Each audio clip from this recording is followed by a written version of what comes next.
प्रिय छात्रों, आज हम व्याकरण पुस्तिका के पाठ 21 विराम चिन्ह का अध्ययन अध्यापन करेंगे। सभी प्रिय छात्रों, आपके अनुसार विराम का क्या अर्थ है? विराम का अर्थ है रुकना। अब यहाँ पर विराम चिन्ह का अध्ययन करने से पूर्व आप सभी से मेरा एक प्रश्न है। बातचीत करते समय आप लगातार एक ही गति और सुर में बोलते चले जाते हैं या बीच बीच में कहीं थोड़ा या अधिक रुकते हैं। अगर मैं इस तरीके से बोल रही हूं तो आपके अनुसार कौन सा विराम चिन्ह आना चाहिए? या बीच बीच में कहीं थोड़ा या अधिक रुकते हैं? आपसे मैं क्या पूछ रही हूँ? प्रश्न पूछ रही हूँ। तो यहाँ पर क्या आएगा? प्रश्न चिन्ह। आप देखेंगे कि वक्ता अपनी बात को, कहने वाला अपनी बात को स्पष्ट, प्रभावी और संप्रेक्षणीय बनाने के लिए कहीं अधिक रुकता है और कहीं क्या करता है? कम। कहीं उसकी वाणी में लोप होता है, सुर होता है, तान होती है, अधिक ऊंची होती है और कहीं पर नीची। यही सब बातें या भाव या विचार विराम कहलाते हैं। और अगर इन्हें हिंदी व्याकरण में प्रकट किया जाए या किसी भी भाषा में प्रकट किया जाए तो हम विराम के साथ चिन्हों का प्रयोग करते हैं, इसीलिए इसे विराम चिन्ह कहा जाता है। आइए, आप सभी से मेरा प्रश्न है, पहले विराम चिन्ह को देखते हुए आपके दिमाग में क्या नाम उभरता है? इसे हिंदी भाषा में कोष्ठक कहा जाता है। ये विराम चिन्ह है। दूसरे विराम चिन्ह को हम उद्धरण चिन्ह कहते हैं। विस्मयादि बोधक चिन्ह, प्रश्न सूचक, पूर्ण विराम, हंस पद आदि अन्य चिन्ह भी आपके सभी के सामने प्रस्तुत है। इन्हीं का आगे हम अध्यापन करेंगे।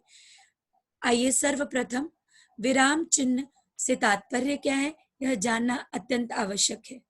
विराम चिन्ह का अर्थ है ठहराव, विश्राम या रुकना। अर्थात वाक्य लिखते समय विराम को प्रकट करने के लिए लाए जाने वाले चिन्हों को ही विराम चिन्ह कहते हैं। आप सभी के सामने अंग्रेजी और हिंदी में विराम चिन्ह प्रस्तुत हैं। विराम चिन्ह को अंग्रेजी में पंक्चुएशन मार्क कहा जाता है। अल्प विराम, कॉमा, अर्ध विराम, सेमीकोलन, पूर्ण विराम, फुल स्टॉप, उपविराम, कोलन, विस्मयादि बोधक चिन्ह, साइन ऑफ इंट्राजेक्शन, प्रश्नवाचक चिन्ह, क्वेश्चन मार्क, कोष्ठक, ब्रैकेट, योजक चिन्ह, हाइफन, अवतरण चिन्ह या उदधरण चिन्ह, उद्धरण चिन्ह, इन्वर्टेड कॉमा। हिंदी में दो तरह के उद्धरण चिन्ह होते हैं, वैसे अंग्रेजी में सिंगल इन्वर्टेड कॉमा और double inverted comma. Single inverted comma को हिंदी में एकल उद्धरण चिन्ह कहा जाता है। एकल का मतलब अकेला, एक। और दो उद्धरण चिन्ह के लिए, डबल इन्वर्टेड कॉमा के लिए दोहरा उद्धरण चिन्ह का इस्तेमाल किया जाता है। लाघव चिन्ह, एब्रीवेशन साइन, आदेश चिन्ह, साइन ऑफ फॉलोइंग, विवरण चिन्ह भी कहा जाता है। रेखांकन चिन्ह, अंडरलाइन, लोप चिन्ह, मार्क ऑफ ओमिशन, पदलोप चिन्ह, पुनरुक्ति सूचक चिन्ह, रिपीट पॉइंटर सिंबल, विस्मरण चिन्ह या त्रुटि पूरक चिन्ह, ओब्लिविन साइन, दीर्घ उच्चारण चिन्ह और तुल्यता चिन्ह सूचक इक्वल का निर्देशक चिन्ह आपका क्या हो जाता है? डैश। विराम चिन्ह के बारे में दोबारा से दोहराएंगे। आपके अनुसार विराम चिन्ह अब है क्या? भावों, विचारों को स्पष्ट करने के लिए जिन चिन्हों का प्रयोग वाक्य के बीच में, अंत में या फिर आरंभ में किया जाता है, उन्हें विराम चिन्ह कहते हैं। दूसरे शब्दों में कहूं, रुकना या ठहरना। रुकना और ठहरना में आप सभी छात्रों को बताना है कौन सा विराम चिन्ह है। यहाँ पर एकल उद्धरण चिन्ह है। वाक्य को लिखते अथवा बोलते समय बीच में कहीं थोड़ा बहुत रुकना पड़ता है, जिससे भाषा क्या हो जाती है, स्पष्ट, अर्थवान एवं भावपूर्ण हो जाती है। अपना भाव प्रकट कर पाती है, अर्थ स्पष्ट कर पाती है, आपकी भाषा को स्पष्ट करती है। लिखित भाषा में इस ठहराव को लिखने के लिए कुछ विशेष प्रकार के चिन्हों का प्रयोग करते हैं। इन्हें ही विराम चिन्ह कहा जाता है। सरल शब्दों में कहें तो भाव को अर्थ सहित, विचार सहित प्रकट करना और जगह जगह पर रुकना विराम कहलाता है। सर्वप्रथम पूर्ण विराम के बारे में पढ़ेंगे। विराम चिन्ह के भी अलग अलग भेद हैं। सबसे पहला है पूर्ण विराम। किसी वाक्य के अंत में पूर्ण विराम चिन्ह लगाने का अर्थ क्या है कि हमने अपना वाक्य पूरा खत्म कर लिया, यानी जहां एक बात पूरी हो जाए या वाक्य समाप्त हो जाए उसे पूर्ण विराम चिन्ह कहा जाता है। पूर्ण विराम का प्रयोग प्रश्न सूचक, विस्मय आदि, विस्मय अचानक से जो भाव निकलता है वो विस्मय कहलाता है। वाक्यों को छोड़कर बाकी सभी प्रकार के वाक्यों के अंत में किया जाता है। उदाहरण के लिए, पढ़ रहा हूँ, किताब पढ़ रहा हूँ, तुम जा रहे हो, पूर्ण विराम है। ध्यान देने वाली बातें क्या हैं? सर्वप्रथम ध्यान दीजिए, विस्मय आदि बोधक या विस्मय आदि वाचक तथा प्रश्नवाचक वाक्यों को छोड़कर प्रत्येक वाक्य के समाप्त होने पर हम क्या लगाएंगे? पूर्ण विराम का प्रयोग करेंगे। अप्रत्यक्ष प्रश्नों के अंत में भी पूर्ण विराम का प्रयोग किया जाता है। उदाहरण के लिए, तुम्हें क्या बताऊं कि मैं क्या चाहता हूं। यहाँ प्रश्न भी है और अपनी बात को भी पूर्ण किया गया। हम अभी से क्या बताएं कि हमारे दिल में क्या है। मैंने उससे पूछा कि कल तुम कहाँ गए थे। आपने अपने वाक्य को क्या किया है? यहाँ पर प्रश्न पूछते वक्त अप्रत्यक्ष रूप से प्रश्न के अंत में प्रयोग किया। किसी को मालूम नहीं कि वह कहाँ चला गया। काव्य अथवा कविता में छंद के चरण के अंत में भी, काफी सारी कविताओं में आपने हम पंछी उन्मुक्त गगन के कठपुतली कविता में भी इसका उदाहरण देखा होगा। हम पूर्ण विराम का प्रयोग करते हैं। रहीमन नीचन संग बसी, लगत कलंक ना काही, पूर्ण विराम। वैसे ही कुछ व्यक्ति अब पाई के स्थान पर अंग्रेजी के फुल स्टॉप का प्रयोग कर रहे हैं। ये पूर्ण विराम में जो चिन्ह है वो क्या कहला रहा है आप लोगों का? इसे हिंदी में क्या कहा जाता है? पाई। पर कोई कोई लोग क्या करते हैं, या आपके जैसे छात्र जो होते हैं वो क्या करते हैं, अगर ध्यान नहीं है, किसी को ये नहीं पता है कि इसे पूर्ण विराम कहा जाता है, तो वो अंग्रेजी के फुल स्टॉप का प्रयोग करते हैं, जो मानक रूप से क्या है, गलत है। हमें पूर्ण विराम का ही प्रयोग करना चाहिए। आइए आगे बढ़ते हैं। अर्ध विराम। अर्ध विराम का प्रयोग हम कहाँ कहाँ करते हैं? सबसे पहले अर्ध विराम होता क्या है यह जानना जरूरी। अर्ध का मतलब है आधा, विराम का मतलब है रुकना। जब किसी वाक्य को कहते हुए बीच में हल्का सा विराम लेना हो पर वाक्य को खत्म ना किया जाए तो वहां पर अर्ध विराम चिन्ह का प्रयोग किया जाता है। यानी जहां अल्प विराम से कुछ अधिक ठहरते हैं तथा पूर्ण विराम से कम ठहरते हैं, वहां अर्ध विराम का प्रयोग या अर्ध विराम चिन्ह लगाया जाता है। जहां अल्प विराम से कुछ अधिक तथा पूर्ण विराम से कुछ कम रुकने की आवश्यकता हो। जैसे उदाहरण ध्यान से देखिएगा और ध्यान से सुनिए। यह घड़ी ज्यादा दिनों तक नहीं चलेगी। यह बहुत सस्ती है। यह बहुत सस्ती है, इसीलिए ये घड़ी क्या है, ज्यादा दिनों तक नहीं चलेगी। राम तो अच्छा लड़का है किंतु उसकी संगत कुछ ठीक नहीं है। और भी उदाहरण है, डटकर परिश्रम करो, परीक्षा निकट है। परीक्षा निकट है, डटकर परिश्रम करो, नहीं तो क्या हो जाओगे, फेल हो जाओगे। आलस्य आलस्य मनुष्य का शत्रु है, इससे हमें क्या रहना चाहिए, दूर रहो। आलस्य मनुष्य का शत्रु है, इससे दूर रहो।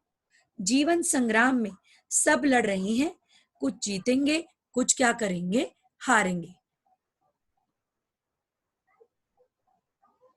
आगे बढ़ते हैं। अल्प विराम।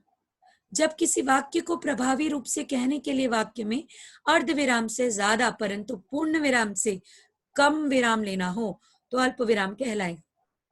जहां थोड़ी सी देर रुकना पड़े वहां अल्प विराम होता है। ध्यान से मैं कुछ महत्वपूर्ण नियमों को आपके समक्ष प्रस्तुत कर रही हूँ। सबसे पहले हम उदाहरण जान लें अल्प विराम का। सुनील, जरा इधर आना। राम, सीता और लक्ष्मण जंगल गए। जहां किसी व्यक्ति को संबोधित किया जाए वहां अल्प विराम का चिन्ह लगता है। प्रिय महाराज, मैं आपका आभारी हूँ। अंकों को लिखते समय भी अल्प विराम का प्रयोग किया जाता है। 1, 2, 3, 4, 5, 6 और 7 आदि। हाँ और नहीं के बाद नहीं, यह काम नहीं हो पाएगा। नहीं के बाद अल्प विराम का प्रयोग किया जाता है। संबोधन को शेष वाक्य से अलग करने के लिए, किसी को बुलाने के लिए अलग करने के लिए वाक्य में से अल्प विराम का प्रयोग किया जाता है। उदाहरण के लिए, मित्रों, आज मैं आपसे विदा ले रहा हूं। सभी मित्रों को वो बोल रहा है, इसलिए उसने वहां पर क्या दिया, वो रुका थोड़ा। मित्रों, फिर सोच में डूबा। उसके बाद उसने क्या कहा, मैं आप लोगों से क्या ले रहा हूँ, विदा ले रहा हूँ आज। श्रीमान जी, मुझे आज घर पर आवश्यक कार्य है। जहां शब्दों को 2 या 3 बार दोहराया जाए अल्प विराम का प्रयोग होता है। जैसे वह दूर से, बहुत दूर से या आ रहा है। तारीख मतलब दिनांक या महीने का नाम लिखने के बाद भी अल्प विराम का प्रयोग किया जाता है। 2 अक्टूबर सन 1850-60 ईस्वी को गांधी जी का क्या हुआ, जन्म हुआ। 59। आगे बढ़ते हैं। और भी काफी सारे उदाहरण से पहले, उदाहरण जो चिन्ह होते हैं उससे पहले रमेश बोला, तभी भी हम अल्प विराम का प्रयोग करते हैं। तुमने जो कुछ कहा ठीक है। तुमने जो कुछ कहा ठीक है, यहाँ पर जो बात कही गई है उसमें दोहरा उदाहरण चिन्ह हम इस्तेमाल करेंगे। सुरेश ने कहा पृथ्वी गोल है। सुरेश ने कहा के बाद भी हम अल्प विराम का प्रयोग करते हैं। अब है उपविराम, इसे अपूर्ण विराम भी कहा जाता है। जब किसी शब्द को अलग दर्शाना हो वहां उपविराम या अपूर्ण विराम लगा दिया जाता है। इस चिन्ह का प्रयोग भी निर्देशक की तरह की बातें किया जाता है। अर्थात जहां वाक्य पूरा नहीं होता बल्कि किसी वस्तु अथवा विषय के बारे में आप सभी को बताया जाता है, वो अपूर्ण विराम चिन्ह का प्रयोग हम वहां पर करेंगे।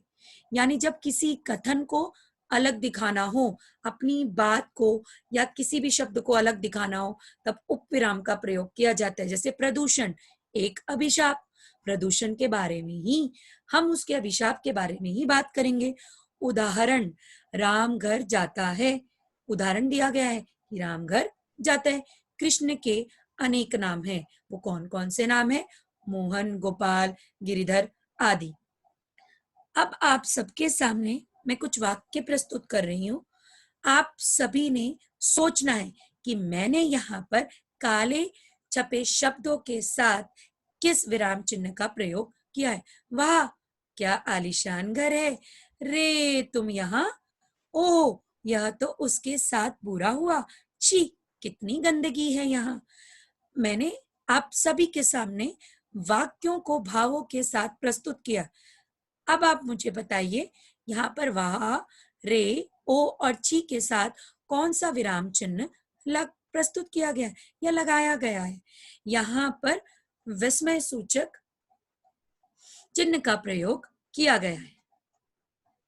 आइए आगे बढ़ते हैं। निर्देशक चिन्ह, जिसे योजक चिन्ह भी कहते हैं, समयोजक चिन्ह भी और समासिक चिन्ह भी कहा जाता है। कुछ इसे रेखा चिन्ह भी कहते हैं। छोटी सी रेखा खींच दी जाती है। विषय, विवाद, संबंधित प्रत्येक शीर्षक के आगे, उदाहरण के पश्चात, कथोपकथन अपने कथन के अनुसार के नाम के आगे किया जाता है। किसी के द्वारा कही गई बात को दर्शाने के लिए किया जाता है। इसलिए इसे निर्देशक चिन्ह कहा जाता है। निर्देशक चिन्ह का प्रयोग आगे आने वाले विवरण को संकेतित करने के लिए दिया जाता है। तो एक बात बताइए, क्या मैं इसे निर्देशक चिन्ह कहूंगी? जो मैंने आपके सामने अभी बात प्रस्तुत की है, ध्यान से सुनिएगा। निर्देशक चिन्ह का प्रयोग आगे आने वाले विवरण को संकेतित करने के लिए किया जाता है। क्या मैं इसे योजक कहूंगी? नहीं, ये योजक नहीं कहलाएगा। ये क्या कहलाएगा? निर्देश देने वाला चिन्ह कहलाएगा। ध्यान से, जैसे तुम मुझे खून दो, मैं तुम्हें आजादी दूंगा। ये किसने कहा? सुभाष चंद्र बोस द्वारा कहा गया है। अध्यापक, तुम जा सकते हो। संवादों में भी निर्देशक चिन्ह का प्रयोग किया जाता है। उदाहरण के लिए, राम, भाई भरत, तुम अयोध्या लौट जाओ। भरत, भैया ऐसा ना कहो। जब हम नाटक लिखते हैं तब हम इसी चिन्ह, निर्देशक चिन्ह का प्रयोग करते हैं, संवाद बोलते वक्त या संवाद लेखन लिखते वक्त भी। किसी शब्द की पुनरावृत्ति दोबारा से दोहराते होने पर तथा एक ही शब्द के दो बार लिखे जाने पर उनके मध्य के बीच में किस चिन्ह का प्रयोग करते हैं? योजक चिन्ह का प्रयोग किया जाता है। दो दो हाथ हो जाए, कभी कभी मैं ख्यालों में सो जाता कभी कभी मैं ख्यालों में खो सा जाता हूँ। तुलनावाचक सा, सी, से के पहले, जैसे झील सी आंखें, तभी भी हम संयोजक चिन्ह का प्रयोग करते हैं। सागर सा हृदय, ठीक है। हम निर्देशक चिन्ह का प्रयोग अलग करते हैं। संयोजक चिन्ह क्या है? आप किसी का संबंध उससे बता रहे, या दो शब्दों की क्या हो रही है? एक ही शब्द की दो बार पुनरावृत्ति हो रही है। आगे है कोष्टक चिन्ह। कोष्टक किसे कहा जाता है? का प्रयोग अर्थ को और अधिक स्पष्ट करने के लिए शब्द अथवा वाक्यांश को कोष्टक के अंदर लिखकर किया जाता है। और जो अंदर हमने वाक्य लिखा है या शब्द लिखा है या वाक्य का अंश लिखा है, उसके बाहर जो चिन्ह होता है उसे कोष्टक कहा जाता है। कोष्टक का प्रयोग किसी शब्द को स्पष्ट करने, कुछ अधिक जानकारी बताने आदि के लिए कोष्टक चिन्ह का प्रयोग किया जाता है। कोष्टक का उपयोग मुख्यतः वाक्य में शब्दों के मध्य किया जाता है। को लघु कोष्टक कहेंगे, मंझला कोष्टक बीच में, और तथा को दीर्घ कोष्टक कहते हैं अगर कोई बड़ी बात कहनी है। हिंदी साहित्य लेखन में लघु कोष्टक का ही ज्यादातर प्रयोग किया जाता है। इनका उपयोग हमेशा जोड़ी में ही होता है। जैसे धर्मराज युधिष्ठिर के लिए लगाया जाता है। सत्य और धर्म के संरक्षक थे। लता मंगेशकर भारत की कोकिला, मीठा गाने वाली। कोकिला किसे कहा गया है? मीठा गाने वाली है। उच्चारण का एक और शब्द है बोलना, जीभ एवं कंठ से होता है। इन्हीं सारे शब्दों को क्या कर दिया गया है? युधिष्ठिर, मीठा गाने वाली, बोलने को कोष्टक में लिया गया। अब है अवतरण चिन्ह, या क्या है? उदाहरण चिन्ह। किसी वाक्य में किसी खास शब्द पर जोर देने के लिए अवतरण चिन्ह, एकल अवतरण चिन्ह का प्रयोग किया जाता है। किसी और के द्वारा लिखे या कहे गए वाक्य या शब्दों को ज्यों का त्यों वैसे का ही वैसे लिखने के लिए अवतरण चिन्ह या उद्धरण चिन्ह का प्रयोग किया जाता है। जैसे तुलसीदास जी ने या गांधी जी ने भी अपनी जो बातें कही हैं, हम वैसे की वैसे ही उनकी बातों को दोहरे उद्धरण चिन्ह में प्रयोग करते हैं। उदाहरण के लिए, महाकवि तुलसीदास ने सत्य कहा है। क्या कहा है? सत्य। पराधीन सपने हूं सुख नाही। हिंदुओं का एक प्रमुख काव्य ग्रंथ कौन सा है? महाभारत। इसे उद्धरण चिन्ह में, खासकर इस शब्द में जोर देने के लिए एकल उद्धरण चिन्ह का प्रयोग किया गया। भारतेंदु जी ने कहा हिंदी, हिंदू क्या है? हिंदुस्तान। तो ये किसने कहा था? भारतेंदु जी ने कहा था। इसीलिए इसे दोहरे उद्धरण चिन्ह में प्रस्तुत किया गया है। किसी व्यक्ति के कथन को मूल रूप से वैसे का वैसे ही प्रस्तुत करने के लिए दोहरे उद्धरण चिन्ह का आप प्रयोग करोगे। ध्यानपूर्वक सुनिएगा छात्र। किसी पुस्तक या लिखित सामग्री से कुछ अंश मूल रूप में उदाहरण स्वरूप अगर प्रस्तुत करने हैं तो तब भी हम दोहरे उद्धरण चिन्ह का प्रयोग करते हैं। गीता का वचन है, कर्म करो किंतु फल की इच्छा ना रखो। जो कर्म करो किंतु फल की इच्छा ना रखो, इस पूरे वाक्य के अंश को दोहरे उद्धरण चिन्ह में हम दोहरे उद्धरण चिन्ह का प्रयोग यहाँ पर करेंगे। किसी के उपनाम, लेख, कविता, पुस्तक के शीर्षक आदि को एकल उद्धरण चिन्ह द्वारा प्रस्तुत किया जाता है। रामधारी सिंह दिनकर, दिनकर है जो उनकी उपाधि है, इसीलिए उसे एकल उद्धरण चिन्ह में। निराला जी की कविता भिक्षुक, भिक्षुक को किस में ले जाएंगे? एकल उद्धरण चिन्ह में। हमारी काव्य पुस्तक चित्रा में लिखा है, चित्रा को भी हम क्या ले जाएंगे? एकल उद्धरण चिन्ह में। आइए आगे बढ़ते हैं, अन्य चिन्हों के बारे में जानते हैं। विवरण चिन्ह, विवरण से पता ही चल रहा है कि जानकारी देना का प्रयोग वाक्यांश में जानकारी, सूचना या निर्देश आदि को दर्शाने, विवरण देने के लिए किया जाता है। जैसे वनों से निम्न लाभ है। अब वनों से आपको क्या क्या लाभ होते हैं? लकड़ियां मिलती है, दवाइयां मिलती है आदि। भारत में सेब की कई किस्में पाई जाती हैं, जिनमें से कुछ निम्न है। उन सेब की किस्मों के नाम हम क्या है बता देंगे। तो हम आगे क्या करेंगे? विवरण चिन्ह का प्रयोग करेंगे। देश में बड़ी बड़ी नदियां हैं, नदियों के नाम लिख देंगे। लाघव चिन्ह, लाघव का मतलब होता है छोटा, संक्षेप में प्रस्तुत करना। किसी शब्द का संक्षिप्त रूप लिखने के लिए लाघव चिन्ह, ये जीरो जैसा बना हुआ है, का प्रयोग किया जाता है, पर जीरो साइज से छोटा सा साइज।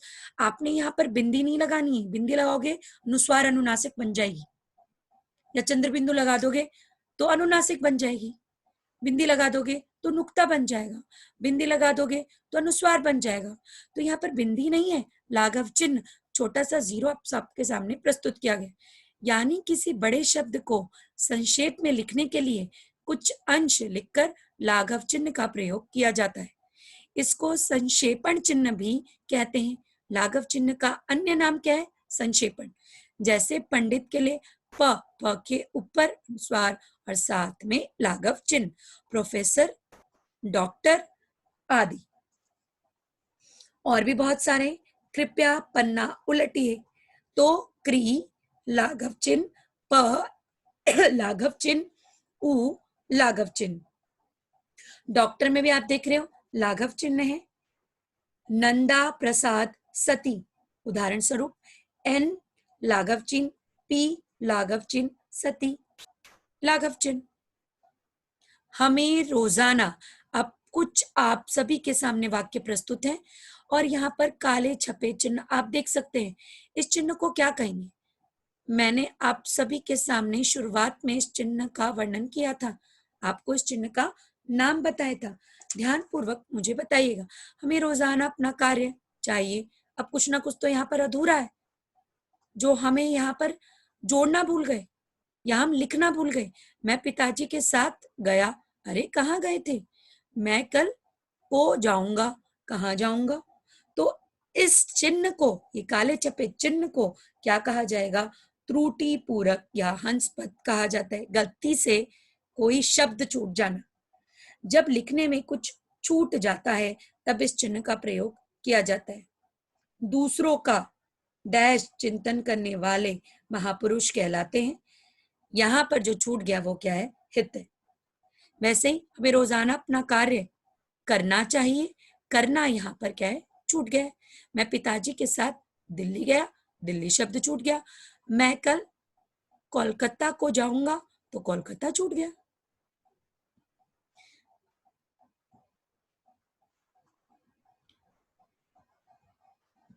आइए एक बारी फिर दोबारा से चिन्हों को दोहराते हैं। आप सभी से प्रश्न है, अल्प विराम से आप सभी क्या समझते हैं?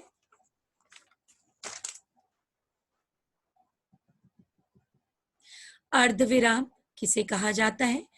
पूर्ण विराम को फुल स्टॉप क्यों कहा जाता है?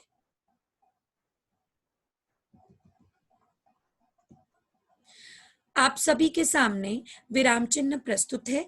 इन सभी विराम चिन्हों के बारे में आप सभी छात्रों को जानकारी अब उपलब्ध है। सभी ने ध्यानपूर्वक जानकारी को सुना होगा और आपको लिखकर इसका अभ्यास करना है।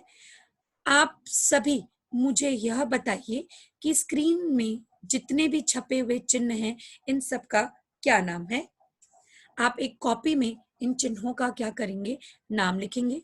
ईआरपी में इससे संबंधित वर्कशीट या पुनरावृत्ति प्रपत्र आपको उपलब्ध करवाया जाएगा और आपने इन चिन्हों का अभ्यास करना है और बोल बोल कर उच्चारण करके वाक्यों को पूरा करते हुए आप लोगों ने विराम चिन्हों का प्रयोग करना है।